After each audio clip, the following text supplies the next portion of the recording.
No, she has to go down a staircase because he can only call up them. All right, guys, so last week, we talked a little bit about some of the innovations here and changes in Europe, a lot of it because of the Crusades. So we talked about the High Middle Ages. We're going to be moving into the Late Middle Ages today, and we're going to focus mostly today on the 100 Years' War, and then tomorrow more on the Black Plague.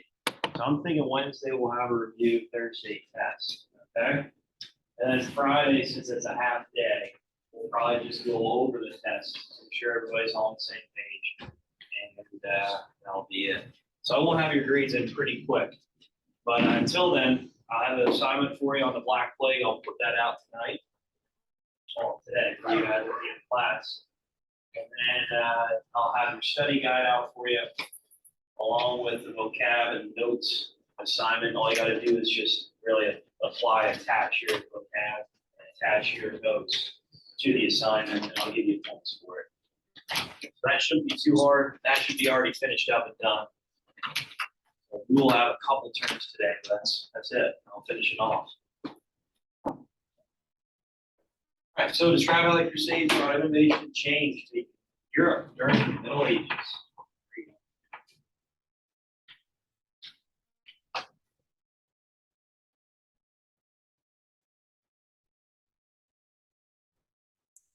So a reminder, if you're not here Friday, make sure you turn in your bell ringers. Okay. Do that online on Canvas, just let me know about it. Or maybe you just go up and show me along with that. It reminded me, so thank you for doing that. You can do that online too. You know, say, hey, I turned in the bell ringers. Where can you find the bell ringers?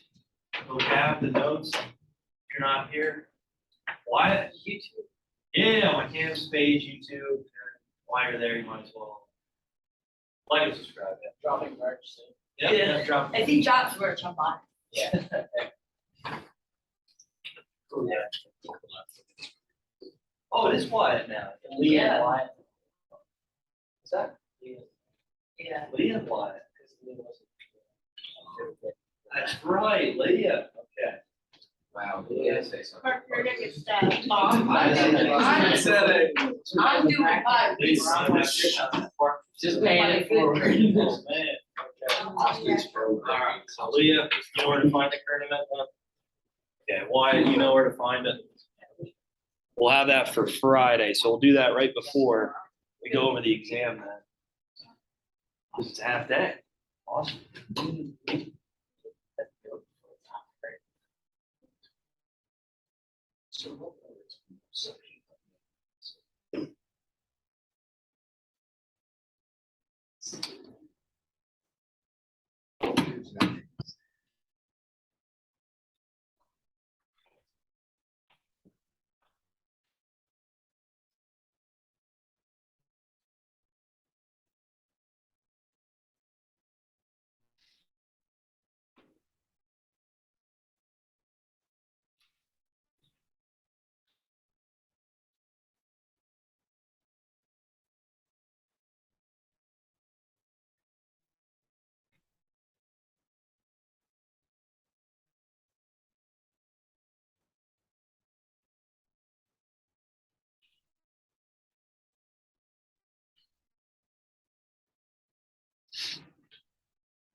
All right, so we talked about the devastation of the Crusades, right? Yeah? What are they fighting over?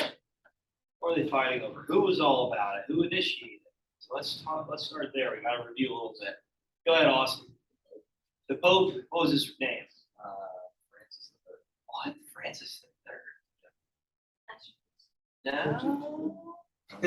What do we got? Who was it? Connor. Urban II. Yeah, good job. Pope Urban II. Good. Why did he initiate the Crusades? What was the reason for it? Why do you say let's start this up? Chris. The Byzantine Empire was under attack. Good. Okay. Good job. Good job. So you wanted to try to protect Christianity, right? Because even though it was a little different, which the Fourth Crusade, right? He actually released the Galatian forces on the Byzantine Empire. He thought, well, it's in his power to try to protect the people under Christianity. Good. Why else did he initiate the Crusades? Why else? Why? Stop the spread. Yeah, good job. So these Muslim Islamic groups here moving into Spain, Northern Africa, Middle East, and close to the Byzantine Empire. Those goals to try to rid, Europe and these surrounding kingdoms here in Europe from Muslim rule, this Islamic religion, and to try to end it, try to stop it from spreading. If anything, just wholly eliminate it from the world. So we talk about 4 crusades in particular, right? There's 9 of them. And this lasted over 100, 150 years, close to 200 years. All right, so we mentioned about all the bloodshed, right? We talked about a lot of the low resources of food and a lot of people that died of starvation, famine, and disease, sickness, even just walking to the Crusades, the Holy Land, Jerusalem, and the millions of people that died. But what was some good that came from the Crusades? Talk a little bit about this on Friday and Thursday. Connor? There was a lot of innovation for farming, such as wow. Awesome, good job, good job. Solve some of the issues with famine and starvation. Well, they had to apply innovations to agriculture. So we talked about the Multiple Plat, right? We talked also about, what else, Chris? What's the other term we talked about? The 3-field system, yeah, so pretty basic, right? Obviously, it's not crazy, but this was helping with the food supply, right? And with a larger food supply, what do you see more of? More people, right? You see a bigger population. And we also talked a little bit about the fuel system again, how that brings safety and protection to the people in Europe. So if these people feel protected, obviously the population is going to go up. That's going to lead eventually to what we know as the bubonic plague, as there's huge populations focused in one area, and disease, sickness starts to spread. But what else? What else was a positive for Crusades? It's another reason why it leads to the Black Plague. Jeez. Just can't catch a break here during the Middle Ages, right? What else? Paul? I mean, like it's like Christian Okay. religion. Yeah, good job. So you're saying this is a uniting factor, right? So all these kingdoms here in Europe that were constantly fighting, obviously looking to conquer and take each other over. This was a uniting force, right? Religion, the church, united these kingdoms together to fight here in the Holy Land for a larger cause, right? A bigger cause. Good, good. What else? What else? Chris. The Crusades conquered more tribes. Awesome, good job. So trade, right? So this is allowing trade to occur here in Northern Africa. Okay, you're moving even further east within Europe. Okay, you're moving into the Middle East. And this is opening up the markets to new resources that chances are they never would have found or never would have saw within their marketplace itself. So they're extracting these resources, taking these resources, trading them with other kingdoms throughout the Middle East and Eastern Europe, and applying it to their own marketplace. So this is developing what? In these kingdoms that we haven't seen before. Sense of an economy, right? So a new system of economics. And this is applying trade routes. This is bringing resources, goods, people together that necessarily would have never encountered one another. Does that make sense? Okay, so you see the positives the Crusades brought. Yeah, there's a lot of negatives. Okay, we talked quite a bit about the Crusades and how unsuccessful they were for the Christian Crusaders. But it also opened up the routes of a little bit more abundance of food, the marketplace, trading, eventually what we know as the commercial revolution, which we talked about on Friday, and the emergence of capitalism. Okay. So again, with capitalism, during this commercial revolution, these villages are starting to transform, right? Are they? Yeah. So what are these people starting to do? the middle class, well, I guess you could say the peasants. Parker? Yeah. Yeah, good job. So this is forming a middle class where these people can use these resources, make a finalized good or product out of it, and sell it on the market. So this is forming different sorts of crafts, right? This is forming different forms of mercantilism, where these people can use these skills, these traits, to apply it to the workforce, and then, obviously sell it to make money, and become a little bit more prosperous, a little bit more wealthy. And this leads to what? We also talked about this on Thursday. Go ahead, Paul. Education. Good job. Good job. So now these people are seeking education to learn a craft, to learn a skill, to apply it to the workforce, to make money, and rise in that social hierarchy. So feudalism, we talked a lot about it. It's coming to an end. It's coming to an end because we see more advancements. Okay? And because the ability to make money in these areas, in these kingdoms, these first of what we see in cities and urban centers, it's going to cause a bigger population. It's going to cause urbanization. All right. Are there any questions on that? So again, this is great stuff. This is innovative stuff. It is bringing and connecting communities that never would have saw each other. It is also solving the issue with hunger, with famine, and with trade, allowing trade routes to be formed all throughout Europe and the Middle East. But as people become more interconnected, as people are jam-packed in the cities, what do you think is going to spread easy? Go ahead, Paul. Disease and sickness. Yeah, so I guess there has to be some sort of drawbacks to this, right?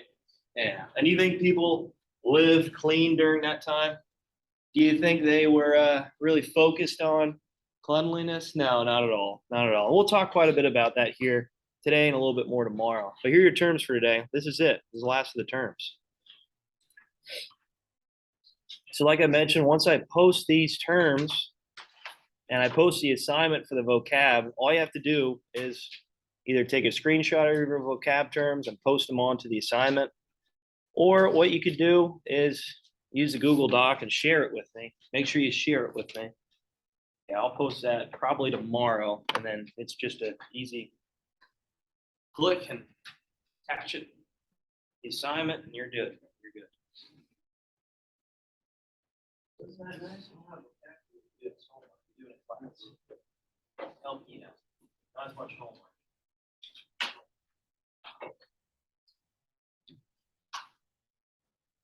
All right, so we have medieval guilds.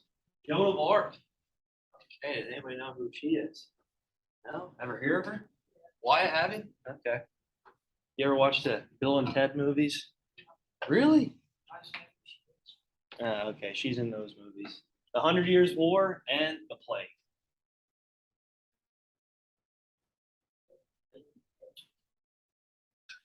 Have you seen it, Parker? Yeah. Really? All of them? Really? Those are a little bit older movies. I guess they came out with a newer one not too long ago. I have to see it.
Ozzy, all right. Aussie. I'm good. Aussie. Is that the plague? Ozzy's the first. Yeah, I was a planet for plaguing. Yeah, anyways, we have talking about the bus and we have. Yeah, anyways, Ozzy's playing plaguing.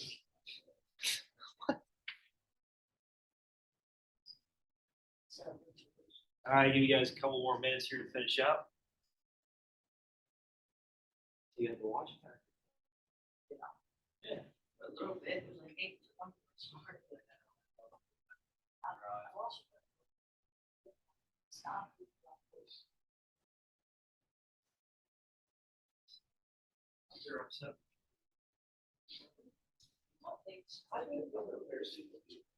Yeah, it's 7-3.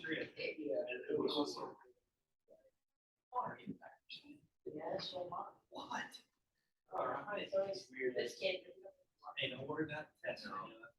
All right. Oh, Joe. I need to go. Yeah, at least. Austin, you can take their test. Yeah, I can work on a roof all day. I'd actually rather not have it. Often we Saturday. They didn't play Sunday, that my in mom- college. Sunday, my mom forced me to walk. Old. That only takes Must've been a lot of like- clothes. No, it doesn't. That was our family. All right, here we go. Medieval guilds. What do we have? What are medieval guilds? What are they? Or do you need another minute here? Okay.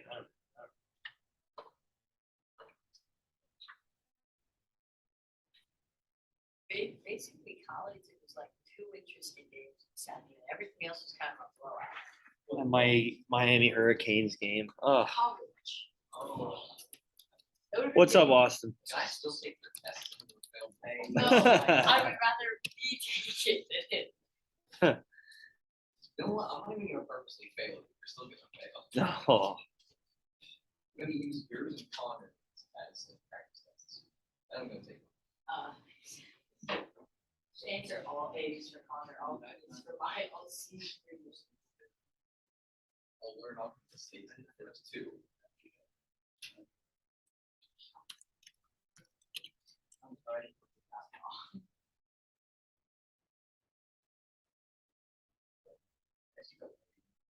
Right answers back. When in doubt, fix Oh, it. yeah. Answers over. For that, it works. When in doubt, fix it. I always fix it. It always works. I always. All right, I think we're finished up here now. So medieval guilds, what do we have? What do we got? Why? Go ahead. Someone said the guild association of whatever job or profession, that's what I was looking for. Good. Like a lot of things. All right, good. Good job. Good job. So this is a group of people that share a similar craft, right? A similar skill, a talent. And for the most part, they would create a type of a craft, a business in these medieval times, in these manors, these villages. And they would look out for each other, right? Yeah, exactly. They try to push for the benefits of one another. So when it comes to building their economic status, when it comes to building a little bit more wealth within these medieval manors or villages, that's the goal, right? They want to try to make sure that these guilds supply the needs and necessities, the goods to the people in a just fashion. So when it comes to building wealth, these organizations, these guilds come together to focus on bringing more prosperity to the village. So again, these are groups of artisans.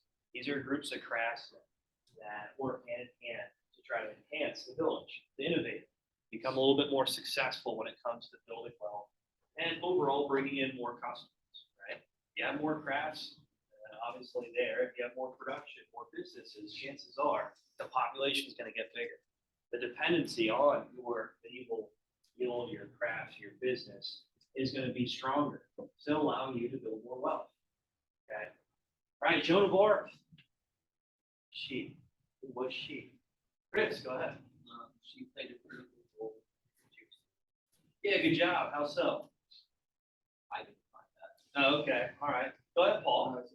Led the French army victory at Orleans in 1429 that repulsed the English attempt to conquer France during the All right, good. It's not New Orleans, right? And Orleans over in France. The Yeah. original. The original, yeah, good. So Joan of Arc, she was heralded as a saint, actually in 1920. So I thought that was interesting. But in the 1400s, she helped defeat a lot of English advancement into France. Okay, so not to give it away here, but the 100 Years' War. This was a war that prolonged over 100 years. It was around 150 to 160 years long, and this was disputes over land, over leadership within France and Great Britain. You guys remember talking about William the Conqueror? Yes, where was he originally from? Normandy, right? Yeah, so he's from northern France. And these were disputes again over England, over France, over land that was controlled.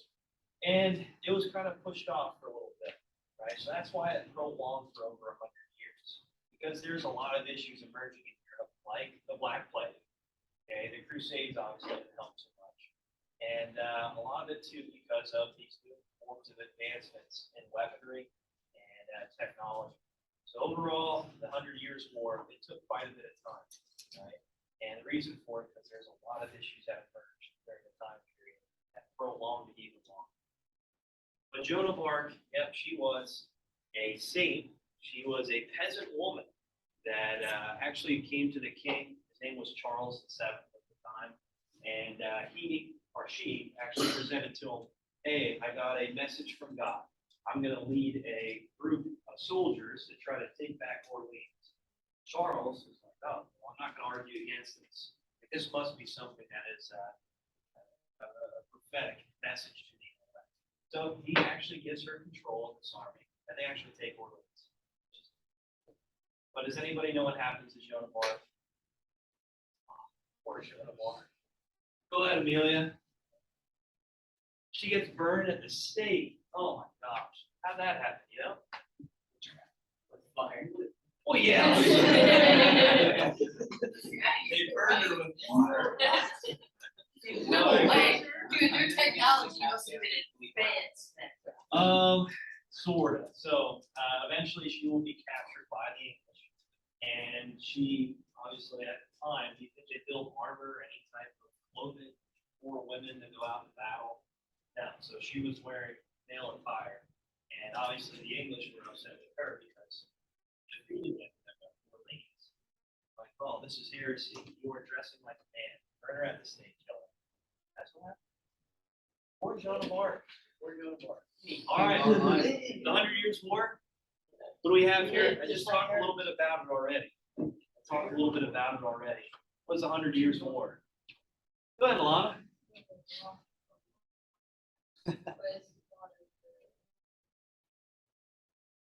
Yeah, good job. So yeah, it was over 100 years, about 115 or 16 years long. And this was between England and France. And this rivalry started between the two countries. This will last literally all the way up to World War I, until a new force comes around. And that will be Germany, right? But in that case, we'll have France and England duking it out over land, especially in France, because England controlled a lot of land there in France. And that's kind of where Joan of Arc's story comes into play. But again, it prolonged because a lot of the issues in Europe at the time, like the Black Plague, like this movement of the Crusades, obviously pushed it back quite a bit. And these new advancements in weaponry when it comes to gunpowder, cannons, you name it, right? And at the same time, these kings, these monarchs, after they would emerge, obviously over 100 years, there's going to be multiple monarchs. They're going to keep trying to take this land back over. And this is just going to be a push for power, really. Chris? Was the 100 Years' War technically a bunch of wars? Yes, yeah. I mean, because there's multiple kingdoms, obviously, they're coming together, they're forming. But this will build a sense of nationalism in Europe, where we'll see one France, we'll see one England. And good. What? The other reason it's got involved in World War I is because Germany attacked Belgium. Look at you looking real far ahead. They Right? attacked Belgium with the Netherlands. You're right. It wasn't anything You're to right. do with France. They The didn't really Schlieffen care. plan. Yeah, The Schlieffen plan. they didn't really care about France. Yeah, we'll talk about that eventually. All right, the plague. What do we have for the plague? Caroline? Eurasia and North Africa from 1346 to 1353. It was the most recent event in history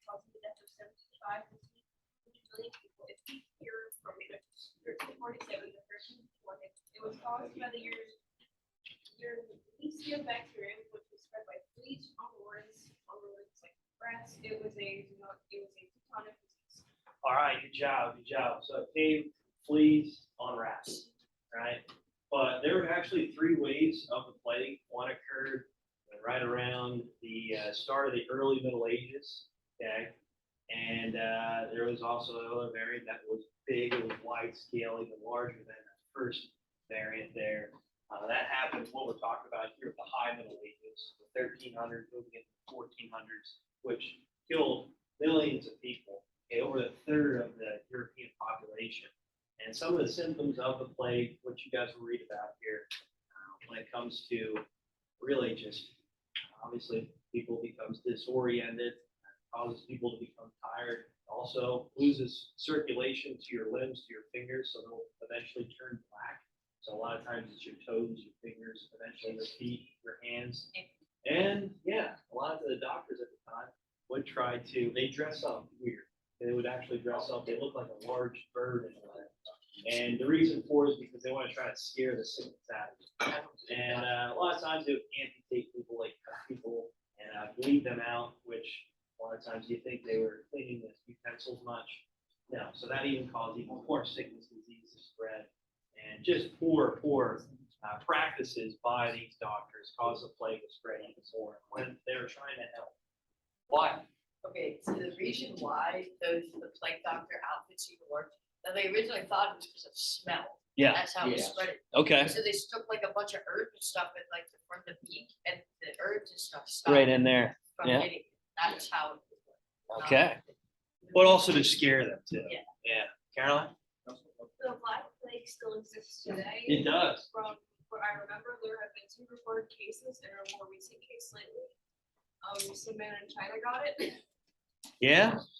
Yeah, still today it's around. It's still today around. But when it comes to our immune system, we're a little bit more protected by it. But not everybody, obviously, not everybody. All right, guys. So medieval guilds, we talked a little bit about this with the vocab terms. We have these membership, apprentice, journeyman, master, craftsman. So when it comes to education, this was preparing these people for this skill, for this ability to make goods, to provide services to the village. Right? So again, these people would earn an education. They would seek an apprenticeship where they would learn the traits, the skills of these craftsmen, of these merchants, and then later they would open their own guild. They would open their own form of business and try to make money, make wealth throughout the time of the Middle Ages. So overall, this was a process. This was a progression. Yeah. And again, we talked about education, right? We talked about how this advancement for people in society is moving during this time period.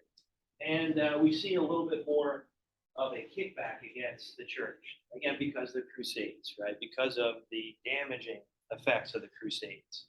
And because they sought for more advancement, utilizing science, principles, theory to understanding the world around. And again, we talked about the economy, how that advanced through this time with trade, building trade with partners across Europe and the Middle East, the access of resources that weren't around, obviously at the time when these Europeans were still focused within their kingdoms. So new resources being introduced to the marketplace. All right, but again, these guilds would look after one another. These would be skilled artisans, and they would form a group, a guild, to try to protect their interests, to advance their business, to build wealth, to rise in that social hierarchy. So again, during this time too, because of advancements with weaponry and with advancements in the economy and with politics, the monarchies became stronger, and these centralized monarchies started to form. And this breakaway, this separation, this push against the church. So yeah, the church is still a priority, but not nearly as strong as what we saw in the early Middle Ages, and obviously in the high Middle Ages, it starts to push away. Austin. Yeah. You're gonna lose your privilege for bringing Rubik's cubes in here soon. Okay. All right, so beginnings of Parliament. We talked about Parliament already. So with Parliament, okay, these people, again, in England, especially where this was originated from, Okay, they wanted to seek more rights, more powers to the people.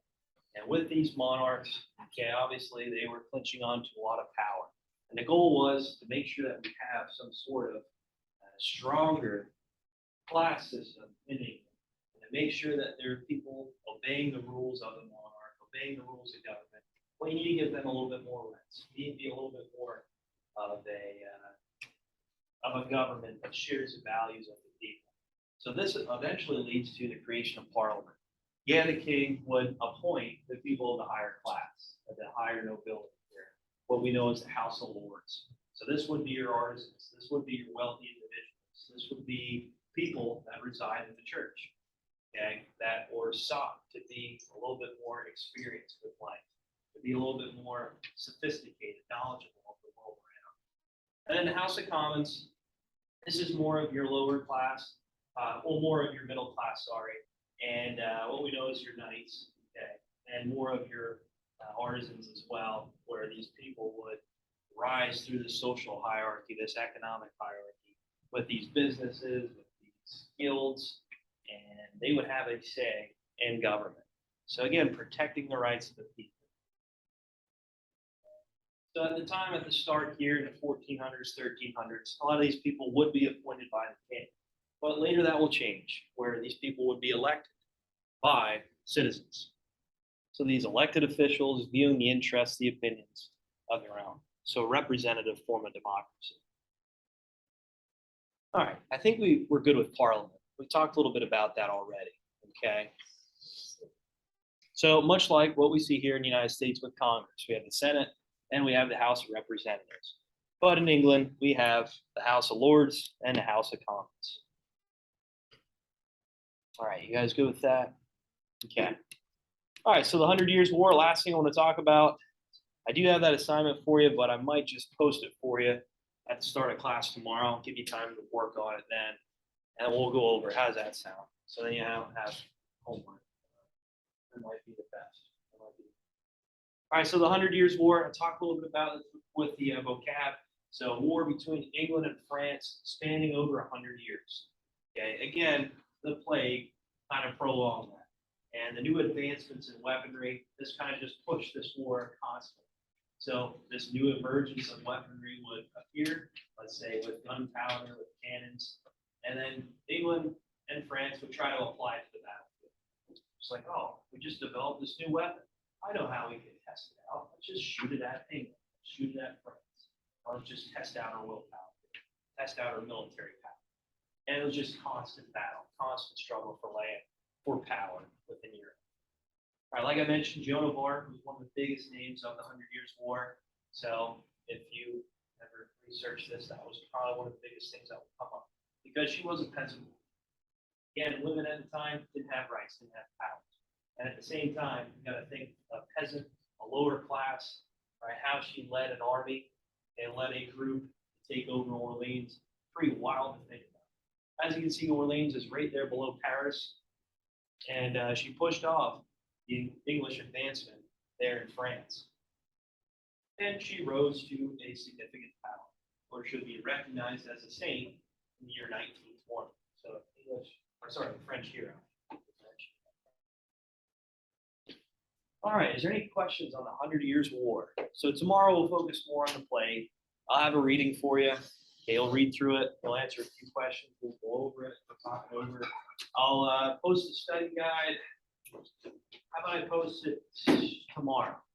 Okay, right after we finish up with that reading about the plague. But yeah, this constant struggle, this constant fighting just never ends. You have the Crusades that spans over 150 years, and then jumps right into the 100 Years' War. It's like always constant battle in Europe. Constant battle. Yeah, we'll get into that here soon. What's up, Chris? What's that? You can find it online and on Canvas. You know where to find it, Chris? Yeah. Okay. It really has just been nonstop conflict. It's just been never ending. Because after Napoleon, well, during